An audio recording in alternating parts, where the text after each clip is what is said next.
Assalamualaikum warahmatullahi wabarakatuh, sahabat-sahabat semua. Saat ini di tangan saya terdapat satu buah kitab suci Al-Quran, ya ini, dan ini sangat istimewa bagi saya karena memiliki nilai historis dalam kehidupan saya.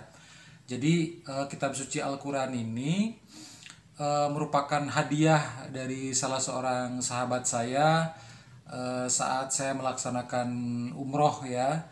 Dan sahabat saya ini adalah asli penduduk kota Mekah. Beliau lahir di kota Mekah, tumbuh dewasa di kota Mekah, dan saat ini bekerja di Masjidil Haram. Dan saat saya melaksanakan umroh ke sana, kemudian beliau memberikan hadiah kitab suci Al-Quran ini kepada saya. Dan keunikan dari kitab suci Al-Quran ini diantaranya adalah dilengkapi dengan tafsir dalam bahasa Urdu, ya. Jadi ini di bagian depannya nih, ini ada keterangan. Nah, di sini ini ada keterangan bahwa ini dilengkapi dengan tafsir dalam bahasa Urdu. Sebagaimana kita ketahui, bahasa Urdu itu adalah bahasa yang dipergunakan di negara Pakistan dan negara India, ya. Saya sendiri tidak paham bahasa Urdu karena saya belum pernah belajar bahasa Urdu. Jadi nanti mungkin jika ada sahabat-sahabat yang mungkin pernah tinggal di Pakistan atau pernah tinggal di India dan bisa berbahasa Urdu, nanti dipersilahkan untuk membaca kitab suci Al-Quran ini, terutama yang pada bagian tafsir bahasa Urdunya gitu. Jadi kitab suci Al-Quran ini hadiah gitu dari kawan saya yang namanya adalah Sanad. Jadi saya waktu melaksanakan umroh beberapa waktu yang lalu itu berkenalan dengan dua orang sahabat baru di sana, yang mereka itu warga asli kota Mekah. Yang pertama adalah Sanad, yang kedua adalah Husyam namanya. Jadi Sanad dan Husyam mereka sama-sama lahir di kota Mekah, sama-sama tumbuh dewasa di kota Mekah, dan saat ini mereka bekerja di Masjidil Haram gitu. Ketika saya pertama kali bertemu dengan Husam dan Sanad itu, subhanallah, itu merupakan sebuah pengalaman yang sangat luar biasa bagi saya karena saya ternyata bisa juga berkomunikasi dengan mereka begitu, dengan kemampuan bahasa Arab saya yang terbatas begitu, dan saya campur-campur dengan bahasa Inggris, akhirnya saya juga bisa berkomunikasi dengan mereka karena mereka selain bisa berbicara dalam bahasa Arab, mereka pun mampu berbicara dalam bahasa Inggris. Jadi saat saya berkomunikasi, berkenalan dengan mereka, saya menggunakan sebagian bahasa Arab dan sebagian bahasa Inggris, dan mereka paham begitu. Jadi mereka pun bercerita bahwa mereka pernah ke Indonesia, ya, pernah berkunjung ke kawasan Puncak di Bogor di Jawa Barat, ya. Mereka bercerita bahwa pernah ke Bogor, mengunjungi daerah Puncak, karena sebagaimana yang telah kita ketahui bahwa di kawasan Puncak itu di Bogor itu ada kawasan Arab, ya, kampung Arab di sana. Bagi yang sering bermain ke kawasan Puncak tentu sudah tidak asing lagi, ya, bahwa di sana terdapat kawasan Arab, itu banyak orang-orang Arab di situ. Nah, ketika saya itu berkenalan dengan Husam dan Syanad itu di akhir pertemuan tuh saya diberikan hadiah ini, kitab suci Al-Quran dengan tafsir bahasa Urdu. Meskipun sebetulnya hadiah yang diberikan kepada saya kitab suci Al-Qurannya bukan satu, tapi ada beberapa kitab suci Al-Quran, dan namun yang sudah sampai ke tangan saya ini baru satu ini yang dilengkapi dengan tafsir bahasa Urdu ini.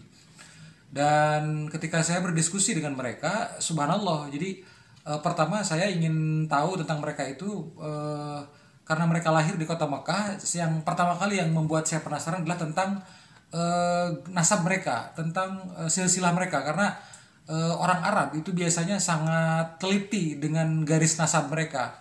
Jadi mereka itu sangat paham, mereka tuh ayahnya siapa, kakeknya siapa, dan seterusnya dan seterusnya. Jadi kalangan Arab itu sangat teliti dengan garis nasab begitu.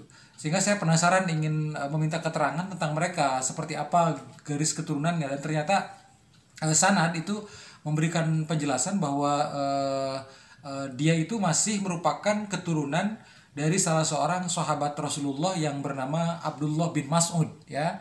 Sama-sama kita ketahui bahwa Rasulullah memiliki seorang sahabat yang bernama Abdullah bin Mas'ud, ya, Ibnu Mas'ud. Dan Abdullah bin Mas'ud ini dalam sejarah dikenal sebagai sahabat Rasulullah yang berhasil membunuh Abu Jahal di perang Badar. Gitu. Jadi subhanallah, prestasinya luar biasa.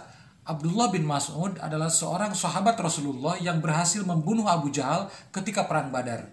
Dan Abdullah bin Mas'ud ini merupakan seorang sahabat Rasul yang berasal dari suku Huzail, namanya Abdullah bin Mas'ud al-Khuzaili gitu. Dan Sanad merupakan keturunan dari Abdullah bin Mas'ud ini. Dia juga dari suku Al-Khuzaili gitu.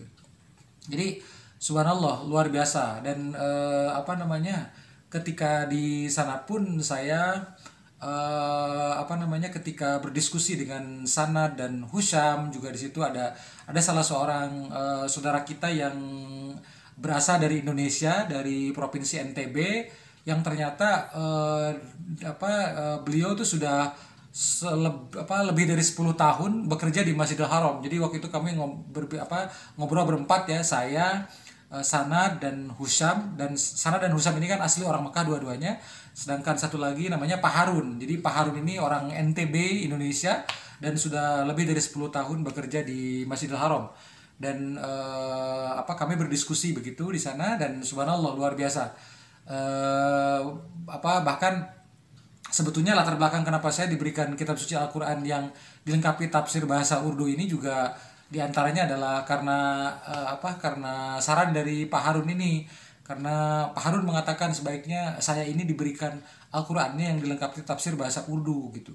Saya tidak tahu tentang hal itu kan. Ya, artinya saya tidak paham kenapanya. Jadi ya sudah, saya terima saja apa yang diberikan begitu. Tapi ketika saya coba konfirmasi kepada Pak Harun, itu kurang lebih kalau tidak salah ya yang saya ingat, bahwa katanya khot tulisan Arab di bahasa Urdu dengan di Indonesia itu tidak jauh berbeda begitu. Kami sangat mirip lah ya, tapi ya saya tidak tahu tentang hal itu, jadi saya kurang lebih memahaminya begitulah, karena saya agak kurang paham lah tentang hal tersebut begitu. Jadi pada kesempatan ini saya juga ingin mengucapkan terima kasih yang sebanyak-banyaknya untuk dua orang sahabat saya yang merupakan warga asli kota Mekah, yaitu Sanad dan Husyam, yang telah berkenan untuk berdiskusi dan bersilaturahmi dengan saya ketika kita berjumpa di Masjidil Haram ya. Insya Allah nanti mudah-mudahan jika Allah memberikan kesempatan kepada saya untuk kembali melaksanakan ibadah umroh ataupun melaksanakan ibadah haji, insya Allah saya akan menghubungi Sana dan Husyam, karena memang kami saat ini sudah masih sering berkomunikasi ya melalui WhatsApp, karena ketika kami berjumpa di sana kami saling bertukar nomor dan sering berkomunikasi sampai hari ini gitu. Dan kami berkomunikasi di WhatsApp dengan menggunakan bahasa Arab dan bahasa Inggris gitu, dan karena mereka juga paham dengan bahasa Inggris. Dan terima kasih juga untuk Pak Harun ya. Pak Harun, terima kasih atas bantuannya Pak Harun, yang juga sudah memberikan hadiah kepada saya, kitab suci Al-Quran juga kepada saya. Terima kasih untuk Pak Harun. Semoga pekerjaan mulia Pak Harun di Masjidil Haram terus berlanjut, dan itu menjadi keberkahan tersendiri untuk Pak Harun dan keluarga, khususnya keluarga Pak Harun yang ada di NTB. Dan itu sebuah kemuliaan menurut saya. Tidak semua orang Indonesia bisa diberikan kepercayaan untuk bekerja di Masjidil Haram. Sekali lagi terima kasih untuk Pak Harun, saudara kita dari NTB yang bekerja di Masjidil Haram, dan juga untuk Sanad dan Husyam, sahabat saya yang juga merupakan warga asli kota Mekah. Insya Allah untuk Sana dan Husyam, jika nanti mungkin berkenan datang ke Indonesia, ke Jakarta, insya Allah bisa bersilaturahmi kembali dengan saya, dan akan saya antar untuk berkeliling melihat indahnya Indonesia, negeri kami tercinta. Terima kasih untuk Sanad, Husyam, dan juga Pak Harun. Terima kasih. Wabillahi taufiq wal hidayah. Wassalamualaikum warahmatullahi wabarakatuh.